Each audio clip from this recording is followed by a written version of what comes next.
좋아요, 구독.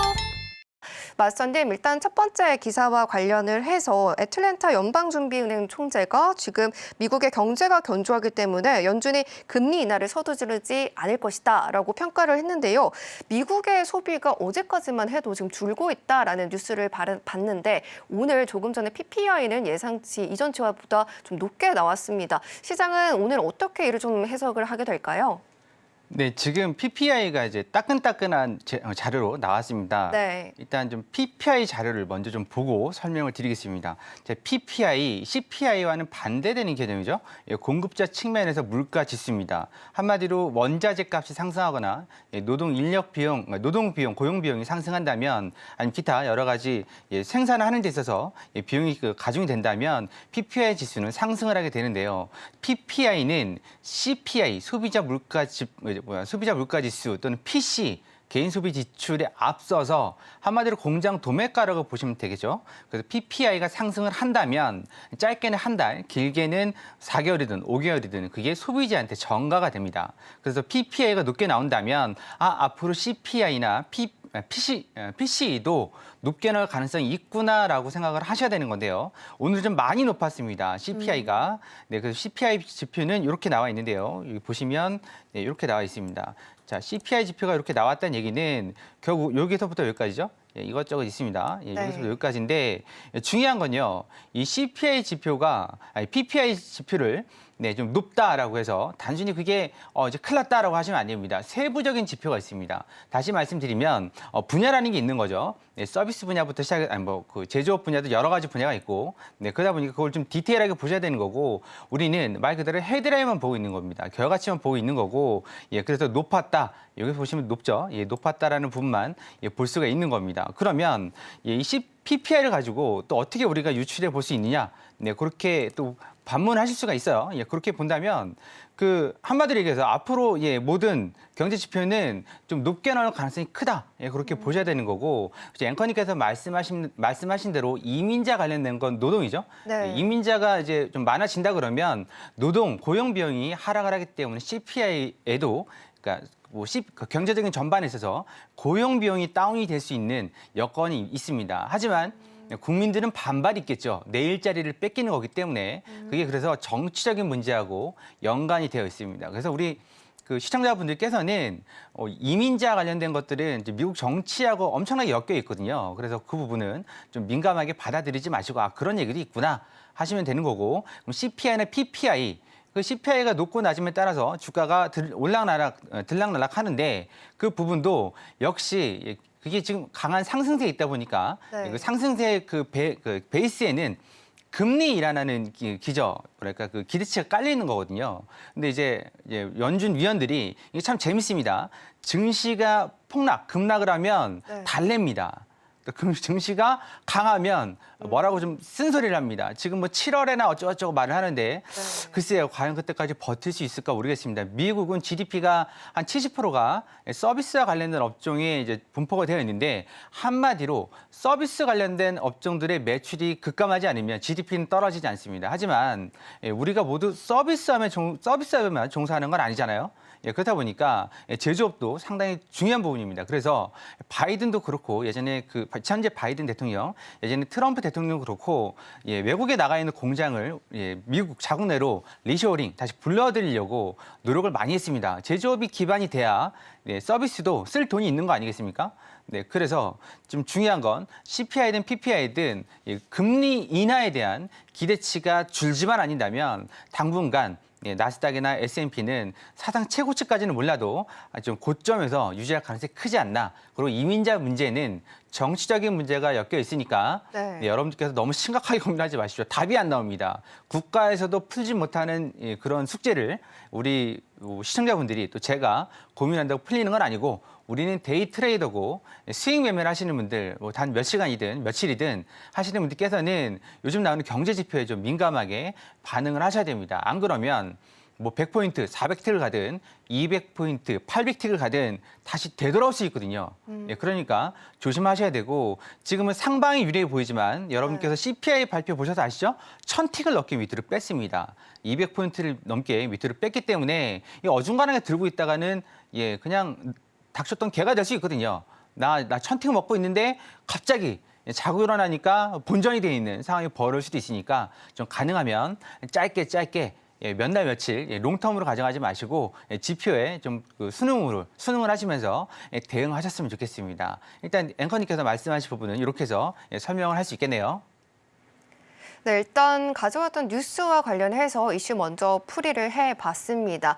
이렇게 매일매일 좀 새로운 뉴스 그리고 눈길이 가는 뉴스들 안에서 어떤 부분이 좀 중요한지 그리고 어떻게 해석해야 되는지 혼자서는 굉장히 어려우실 수 있으실 것 같은데요. 노란톡방 들어오시게 된다면 그러한 부분들 하나씩 다 체결을 해주실 예정이니까요. 지금 바로 노란톡방 들어오셔서 우리 마스터님과 함께 해보시면 좋겠습니다. 하단에 QR코드 나가고 있고요. 기본 카메라 어플 켜셔서 스캔하시면 링크가 뜹니다. 링크 꼭 누르신 다음에 바로 입장을 하시거나 문자로도 참여 가능합니다. 문자샵 0082번으로 허생마스터님 성함 적어서 보내주시면 같은 링크 보내드리고 있으니까요. 링크 꼭 누르고 들어오시면 되겠습니다. 자, 그러면 나스닥과 관련한 방향성 바로 잡아보도록 하겠습니다. 자, 마스터님 편말 준비해 주시고요. 네, 3, 2, 1 들어주세요. 오늘 매도 시그널 들어주셨습니다. 지금까지는 그래도 빨간불을 켜고 있는데 잠시 후에 좀 더 하락폭이 좀 깊어질 것이다라고 보고 계실까요? 네. 일단 지금 우리가 앞서서 경험을 했습니다.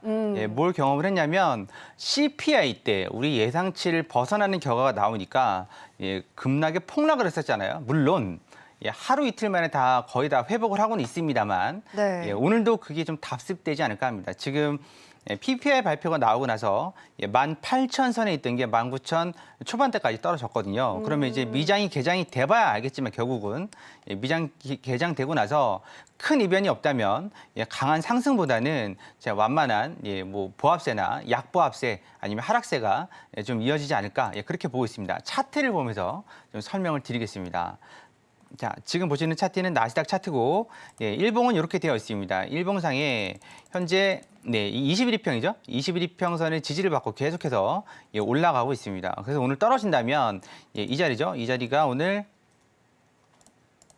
네. 이 자리가 얼마죠? 이 자리가 5일이평선이 지금 17,876 이 자리죠.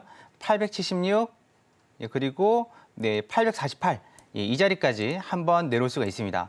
이 자리 여기 5일이평선하고 11일평선이 표시가 돼 있죠.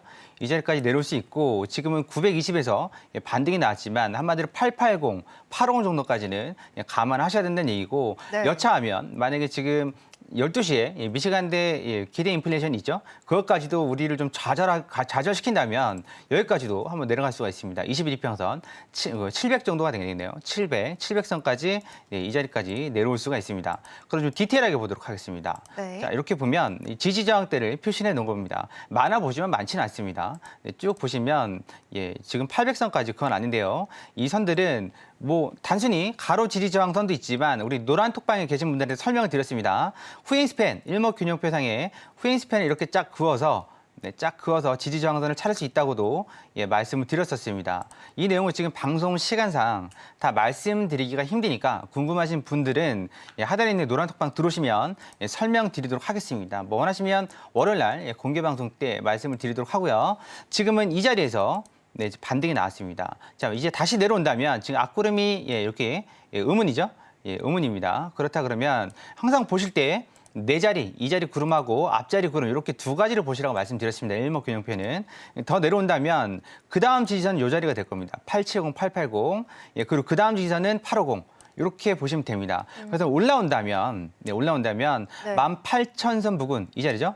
18,000, 18,010 아니 더 못 올라올 수도 있어요. 이 자리까지 960, 970까지 올라올 수도 있습니다.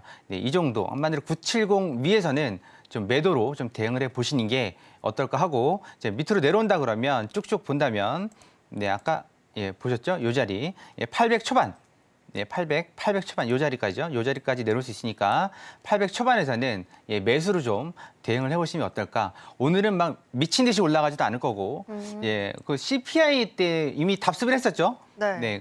뭘 답습을 했냐면 우리 이런 걸 답습을 했습니다. 여기서 엄청나게 빠져가지고 야 나스닥 골로 가는구나라고 했는데 그 다음 날 그리고 어제까지 해서 이렇게 다 말아 올렸습니다.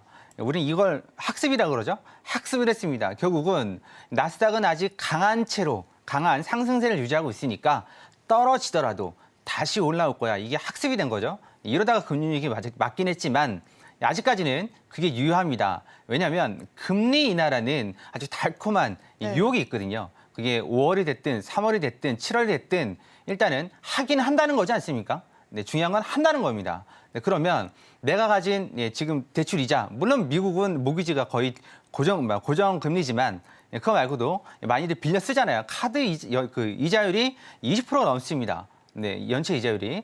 그런 것들뿐만 아니라 여러 가지 요인들을 해소시키고 한마디로 가만히 있어도 빚이 줄어드는 현상이 발생되니까 네, 내가 계속 빚을 갚다가 네, 예를 들어서 이자로 50만 원을 갚다가 갑자기 반토막이 났어요. 예를 들어서 그러면 25만 원이 남지 않습니까? 그거 갖고 뭐 소고기 사 먹을 수도 있겠지만 반면에 난 좀 돈 좀 벌어볼래? 라고 해서 금리도 낮으니까 대출 받아서 증시에 뛰어들 수도 있는 거거든요. 네, 그래서 그런 부분들을 감안한다면 네. 아직까지는 기대치가 살아 있습니다. 그래서 여러분들께서도 일단 강한 하방보다는 제가 매도라고 말씀드렸지만 이 얘기는 뭐냐면 적당히 올라오면 때리라는 말씀입니다. 적당히 올라오면 적당이라는 얘기는 여기 선을 표시해 드렸죠.